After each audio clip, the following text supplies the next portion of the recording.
The following animation is an adaptation of real-life stories we heard from survivors on a research project that we conducted on national referral mechanisms. The animation serves to highlight the parallel struggle of two survivors on their path toward reintegration and the integrated role of family and community. Anwar, a 24-year-old trafficking victim from Cox's Bazar, Bangladesh, endured 9 months of forced labor at a construction site. Fahmida, born a few miles away from Anwar, was also trafficked and worked under harsh conditions as a domestic servant, leaving her with constant back pain. One night, the police raided the hostel where Anwar was held captive. He, along with other workers, were taken to a detention center as illegal immigrants. At the same time, Fahmida's employers decided to let her go.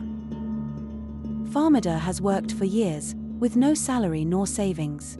She was forced to ask her in-laws to pay for her return to Bangladesh. After a lengthy investigation, Anwar was finally deported and repatriated to Bangladesh. Anwar and Fahmida coincidentally found themselves on the same flight home, unaware of their parallel stories. While Anwar was greeted warmly by his family at the airport, Fahmida's husband was the only one to show up. Knowing that her in-laws see her as tarnished, she anxiously followed her husband home. Despite Anwar's gratitude towards his family, he could not shake the shame of burdening his family financially. Compelled to resume work, he began working on a farm. Fearing social stigma from the community, Fahmida was kept indoors by her in-laws. Isolated and shamed, Fahmida blames herself for being so stupid and greedy. Anwar's brother suggested reporting his case to seek justice.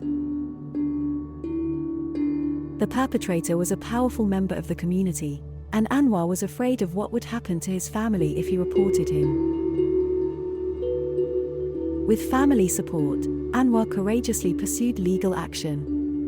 The authorities made it clear to Anwar and his family that it would be a long and complicated process. In contrast, due to the silence imposed by her conservative community, Fahmida had never heard about other trafficked women.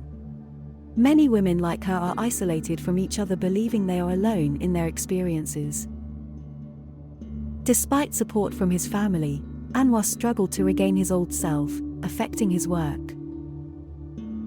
Fortunately, a volunteer from a survivor voice organization called Anwar learned of his struggles. The volunteer, also a survivor of trafficking, assured Anwar that there is a community for him. For the first time, Anwar felt hopeful and understood. Anwar provided him with mental health counseling that gradually helped him reintegrate into society. For Fahmida, the pressure on her physical and mental health built up, triggering feelings of shame and self-blame. This left her feeling trapped and depressed, with no escape in sight. To supplement Anwar's meager income from farming, Anwar referred Anwar to a local organization which offers vocational training. He enrolled in a business management course with hopes of starting a barbershop. Upon completion, Anwar received a grant to open his barbershop, paving a path towards a better life.